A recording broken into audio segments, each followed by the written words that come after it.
अगर आप board exam class 10 सामाजिक विज्ञान का पेपर देने वाले हैं तो आज की यह वीडियो आपके लिए बहुत ही महत्वपूर्ण होने वाली है। आज की इस वीडियो में क्लास 10 अर्थशास्त्र सामाजिक विषय के अंतर्गत जो अर्थशास्त्र सेक्शन है उससे 15 नंबर के क्वेश्चन पूछे जाते हैं आपके बोर्ड पेपर में। तो सभी महत्वपूर्ण प्रश्न बताऊंगा, तो आप सभी महत्वपूर्ण प्रश्न तभी जान पाएंगे जब वीडियो को अंत तक देख के समझ लेंगे सारे क्वेश्चन को। ठीक है, तो सभी महत्वपूर्ण प्रश्न देखने के लिए आपको वीडियो को पूरा लास्ट तक देखना है और सारे क्वेश्चन को अच्छे से समझकर तैयार कर लेना है। आपके 15 नंबर पक्के हो जाएंगे। क्लास 10 सोशल साइंस की मैं बात कर रहा हूं, क्योंकि जो भी क्वेश्चन बताऊंगा ऑलमोस्ट वही क्वेश्चन आपके बोर्ड पेपर में आएंगे, क्योंकि ये सारे क्वेश्चन बीते हुए पिछले जो वर्ष में पेपर हुए हैं उनमें पूछे गए हैं और अब की बार भी आने की कोई ना कोई संभावना है। तो आप इन सारे क्वेश्चन को बहुत ही अच्छे ढंग से तैयार करेंगे और अपनी तैयारी क्लास 10 सोशल साइंस की बहुत ही बेहतर ढंग से करेंगे। तो आइए देखते हैं हम क्वेश्चन को अच्छे से समझ लेंगे। देखो पहला क्वेश्चन है, एक विकसित देश की क्या विशेषताएं होती हैं, स्पष्ट करेंगे।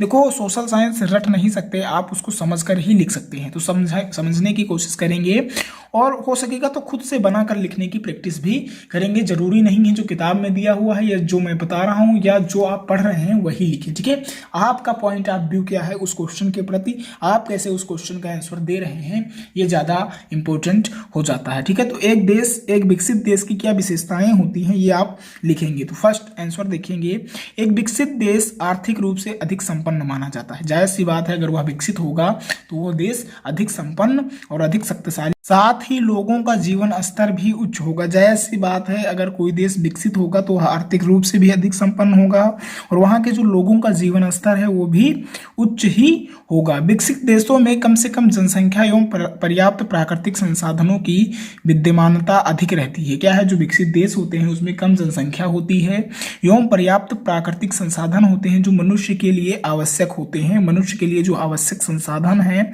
उनकी जो विद्यमानता है वो अधिक रहती है। ठीक है, इसी कारण लोगों की प्रति व्यक्ति आय भी अधिक होती है। जब जायज सी बात है संसाधन अधिक होंगे तो जो आय होगा, प्रति व्यक्ति आय होगा वो अधिक होगी और जब प्रति व्यक्ति आय अधिक होगी तो वह देश विकसित ही होगा। ठीक है, तो आई होप आप समझ गए होंगे कि एक विकसित देश की क्या क्या विशेषताएं होनी चाहिए। नेक्स्ट देखो, जिन देशों में प्रति व्यक्ति आय अधिक होती है उन्हें कम आय वाले देशों से अधिक विकसित माना जाता है। ठीक है, जिस देश में प्रति व्यक्ति आय जो है वो ज्यादा अधिक होगी तो उस देश को सबसे अधिक जो कोई अन्य देश है और वह कम आय वाले देशों से अधिक विकसित माना जाएगा। तो आई होप एक विकसित देश की क्या क्या विशेषताएं हैं वो आप लिख देंगे समझकर। ठीक है, आई होप आप समझ गए होंगे इस क्वेश्चन का आंसर। नेक्स्ट क्वेश्चन हम देखते हैं दूसरा, सार्वजनिक वितरण प्रणाली के किन्हीं तीन महत्वों को बताइए। क्या लिखा है, सार्वजनिक वितरण प्रणाली के किन्हीं तीन महत्वों को बताइए। तो उत्तर देखेंगे, सार्वजनिक वितरण के अंतर्गत आवश्यक वस्तुओं को न्यूनतम मूल्य पर लोगों को उपलब्ध कराया जाता है। ठीक है, जो सार्वजनिक वितरण के अंतर्गत आवश्यक जो वस्तु हैं, न्यूनतम का मतलब कम से कम मूल्य पर, क्या न्यूनतम का मतलब कम से कम मूल्य पर लोगों को उपलब्ध कराया जाता है। ठीक है, सार्वजनिक वितरण प्रणाली के तीन महत्व निम्नलिखित हैं। पहला महत्व, गरीब परिवार को उचित मूल्य पर खाद्य एवं उपयोग की वस्तुएं उपलब्ध कराना। पहले तो आपने सामाजिक वितरण प्रणाली क्या है उसको आपने समझ लिया, अब उसके वितरण प्रणाली के तीन जो प्रमुख महत्व हैं उसको आपको लिखना था। तो पहला जो महत्व है वो है गरीब परिवार को उचित मूल्य पर खाद्य एवं उपयोग की जो वस्तुएं हैं वो उपलब्ध कराना सार्वजनिक वितरण प्रणाली के अंतर्गत ही आता है। नेक्स्ट जो दूसरा है, साधारण परिवार के लोग को महंगाई से बचाना। जो साधारण परिवार के लोग हैं उनको महंगाई से बचाना भी सार्वजनिक वितरण प्रणाली के महत्व के अंतर्गत आता है। नेक्स्ट जो तीसरा है, देश के अंदर समाजवादी और लोकतांत्रिक प्रणाली को स्थापित करना। ठीक है, जो तीसरा महत्व है सार्वजनिक वितरण प्रणाली का वो क्या है, देश के अंदर समाजवादी व लोकतांत्रिक प्रणाली को स्थापित करना जो है वो सार्वजनिक वितरण प्रणाली के महत्व के बारे में है। ठीक है, तो आई होप आप ये सार्वजनिक वितरण प्रणाली क्या है ये समझ गए हैं। नेक्स्ट उसके तीन जो इंपॉर्टेंट महत्व हैं, इंपॉर्टेंस हैं, वो भी आप समझ गए हैं तीन। ठीक है, नेक्स्ट क्वेश्चन हम देखते हैं क्या क्या है। देखो नेक्स्ट क्वेश्चन क्या है, तीसरा क्वेश्चन है, द्वितीय क्षेत्र किसे कहते हैं। बहुत इंपॉर्टेंट क्वेश्चन है ये, अगर आप तैयार करेंगे तो आपकी तैयारी क्लास 10 सोशल साइंस की बेहद ही बेहतर होगी। तो आपको क्या करना है, इन सारे क्वेश्चन को बहुत ही अच्छे ढंग से समझ लेना है और खुद से लिखने की प्रैक्टिस करना है, क्योंकि आपको ही एग्जाम में लिखना पड़ेगा। मैं तो समझा दूंगा, मैं तो बता दूंगा कि आपको ऐसे करना है, बट करना आपको पड़ेगा। तो ज़्यादा से ज़्यादा आप सचेत होकर आप चीज़ों को समझिए और खुद से लिखने की प्रैक्टिस कीजिए। ठीक है, तो देखो द्वितीय क्षेत्र किसे कहते हैं इसको आप समझ लेंगे और इसकी क्या विशेषताएं हैं ये भी समझ लेंगे। लाइक ऐसे ही क्वेश्चन बनेंगे आपके बोर्ड पेपर में।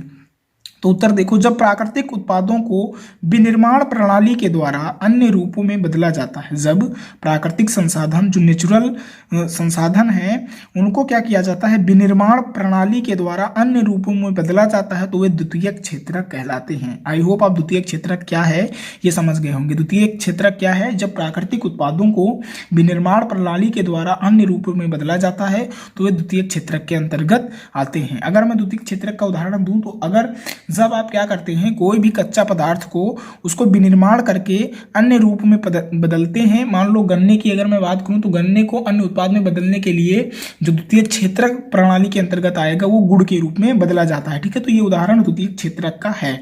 ठीक है, तो द्वितीय क्षेत्रक के बारे में आप समझ गए होंगे। इनकी निम्न विशेषताएं होती हैं। पहली विशेषता, इसमें विनिर्माण और निर्माण शामिल है। जाहिर सी बात है अगर द्वितीय क्षेत्रक के अंतर्गत आएगा तो इसमें विनिर्माण और निर्माण जो है वो शामिल होगा। नेक्स्ट क्या है, यह प्रक्रिया विनिर्माण कारखाने, कार्यशाला या घर से पूर्ण की जा सकती है। और जो द्वितीयक क्षेत्रक है वह प्रक्रिया कहीं से भी की जा सकती है, या तो कारखाने से या तो कार्यशाला से या घर से भी पूरी की जा सकती है। तो ये दो प्रमुख विशेषताएं थी किसकी, द्वितीयक क्षेत्रक की। तो आई होप आप द्वितीयक क्षेत्रक की परिभाषा समझ गए हैं और उसकी जो प्रमुख विशेषताएं थी दो लगभग वो समझ गए हैं। ठीक है, तो द्वितीयक क्षेत्रक के बारे में आपने समझ लिया। नेक्स्ट क्वेश्चन 4 नंबर देखते हैं। बहुराष्ट्रीय कंपनियों की किन्हीं 4 विशेषताओं का वर्णन कीजिए। बहुराष्ट्रीय जो कंपनियां हैं उनके जो 4 विशेषताएं हैं उनको आप समझ लें। उत्तर देखें, बहुराष्ट्रीय कंपनियों की 4 विशेषताएं निम्न है। ठीक है, पहली, बहुराष्ट्रीय कंपनी एक से अधिक देशों में उत्पादन पर नियंत्रण व स्वामित्व रखती है। जो बहुराष्ट्रीय कंपनियां होती हैं वो एक से अधिक देशों में जो उत्पादन पर अपना नियंत्रण एवं स्वामित्व रखती हैं। मतलब बहुराष्ट्रीय कंपनियों का उद्देश्य एक से अधिक देशों में अपना उत्पादन करना होता है। ठीक है, वो उस पर नियंत्रण भी करती हैं और उस पर स्वामित्व भी रखती हैं। ठीक है, तो आई होप आप समझ गए। पहला जो क्या था, विशेषता थी किसकी, बहुराष्ट्रीय कंपनी की। नेक्स्ट देखो, यह उन प्रदेशों में कार्यालय एवं उत्पादन के लिए कारखाने स्थापित करती है जहां से सस्ते श्रमिक एवं अन्य संसाधन प्राप्त हो। देखो, बहुराष्ट्रीय कंपनी की जो दूसरी विशेषता है वह ऐसे क्षेत्र को चुनती है जहां पर रॉ मटेरियल जो कच्चा पदार्थ है वो अधिक मात्रा में प्राप्त हो और वहां के जो लोग हों वो भी सस्ते श्रमिक हों, मतलब कम पैसे में वो अधिक काम करने वाले हों।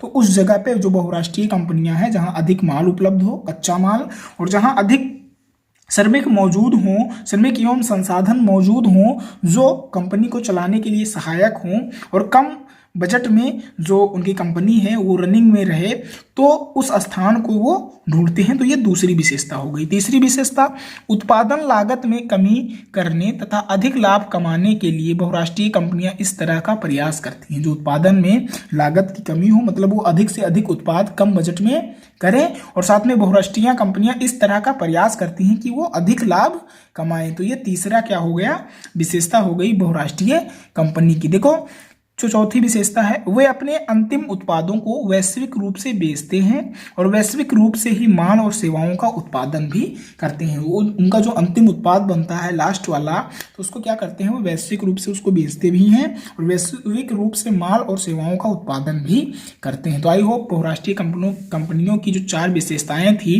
वो आप समझ गए होंगे। नेक्स्ट क्वेश्चन हम देख रहे हैं, लास्ट 5वां क्वेश्चन जो है उसको आप समझ लेंगे कि वैश्वीकरण से आप क्या समझते हैं। ये जो 5 क्वेश्चन लेकर आया था अर्थशास्त्र के लिए, ये बेहद ही इंपॉर्टेंट थे। अगर आप इन्हें तैयार करेंगे आपकी तैयारी बहुत ही बेहतर होगी। तो वैश्वीकरण क्या है इसको आप समझें।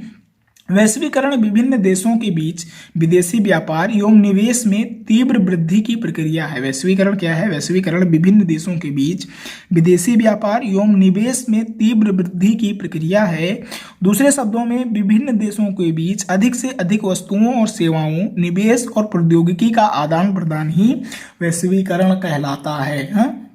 बहुत ही आसान है। वैश्वीकरण क्या है, विभिन्न देशों के बीच विदेशी व्यापार एवं निवेश में तीव्र वृद्धि की जो प्रक्रिया है, और दूसरे शब्दों में अगर मैं कहूँ, या विभिन्न देशों के बीच अधिक से अधिक वस्तुओं, सेवाओं और निवेश एवं प्रौद्योगिकी का जो आदान प्रदान है वही वैश्वीकरण है। तो आई होप आप वैश्वीकरण क्या है ये समझ गए होंगे। तो ये अर्थशास्त्र के 5 इंपोर्टेंट क्वेश्चन थे जो क्लास 10 सोशल साइंस के लिए बेहद ही इंपॉर्टेंट थे। आप क्या करेंगे, आप इन 5 क्वेश्चन को अच्छे से समझ लेंगे लिए आप ट्रस्ट करें मुझ पर, इन पांचों में से कोई ना कोई क्वेश्चन आपके बोर्ड पेपर में जरूर आएगा, ठीक है, क्योंकि इनमें से ही क्वेश्चन कई बार आए हुए हैं और ये रिपीटेड क्वेश्चन है, तो इनको आप तैयार करना ना भूलें। और आपको ये खासकर ध्यान रखना है कि सोशल साइंस जो है वो रटने वाली चीज नहीं है, उसको आप रट के नहीं लिख पाएंगे।